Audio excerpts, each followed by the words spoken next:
wiilkan yar wuxuu ku soo toosay isagoo leh awood aragti ah haray fisyon. Wuxuu arki karaa qiimaha dhabta ah ee wax walba. Maalin maalmaha ka mid ah hooyadiis ayaa guriga keentay.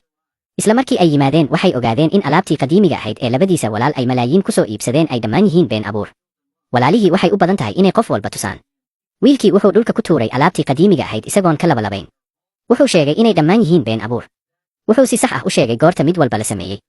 Laakiin labadii walaal waxay ku adkaysteen inay yihiin kuwa dhab ah. Tani waxay ka dhigtay awowgood inuu cagaha dhulka ku dhufto isagoo xanaaqsan. Gebi ahaanba wuu ku raacay wiilka. Wuxuu sheegay in alaabtaas been abuurka ah aysan xitaa u qalmin $20. Wiilkii ayaa markaas adeegsaday awoodiisa aragtida. Wuxuu ogaaday in baaquligii eyga ee guriga yaalay uu dhab ahaantii yahay hanti qaali ah. Wuxuu baaquligii u keenay awowgiis isla markiiba. Wuxuu sheegay in baaquliga eyga uu u qalmo $5 milyan.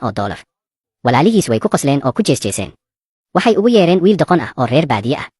Xitaa awowe ma arki karo qiimaha baaquliga. Sidaas darteed wuxuu keenay khabiir si uu u qiimeeyo.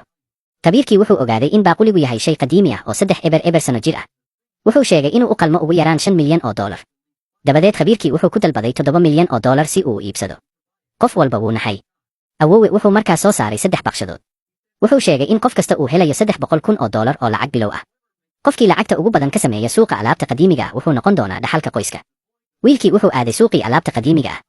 Awoodiisa wuxuu ku arki karaa qiimaha dhabta ah ee shay kasta. Kadib markii uu eegay hareeraha shayga ugu qaalisan ee uu helo wuxuu u qalmaa $1 milyan. Isla markaas wuxuu arkay ul khad ah oo ku taal meel iibiyayaal oo aan qiimo lahayn. Wiilkii isla markiiba wuxuu isku dayay inuu iibsado. Laakiin labadiisii walaal ayaa si lama filaan ah u soo muuqday. Waxay ka dafeen gacmihiisa. Laakiin ma oga in hantida dhabta ahi ay tahay usha khadka ee la socota. Markii iibiyihii sheegay in dhammaan ay ku kacayso $900,000, walaalihii way diideen inay iibsadaan usha khadka. Waxay bixiyeen $600,000 oo keliya dhagaxa khadka. Kadib markay tageen wiilkii wuxuu xaqiijiyey in usha khadku ay u qalanto $5 milyan. Wuxuu ku iibsaday $3. Goor dambe dhammaantood waxay ku noqdeen awowe. Walaalihii waxay soo bandhigeen dhagaxii khadka si loo qiimeeyo.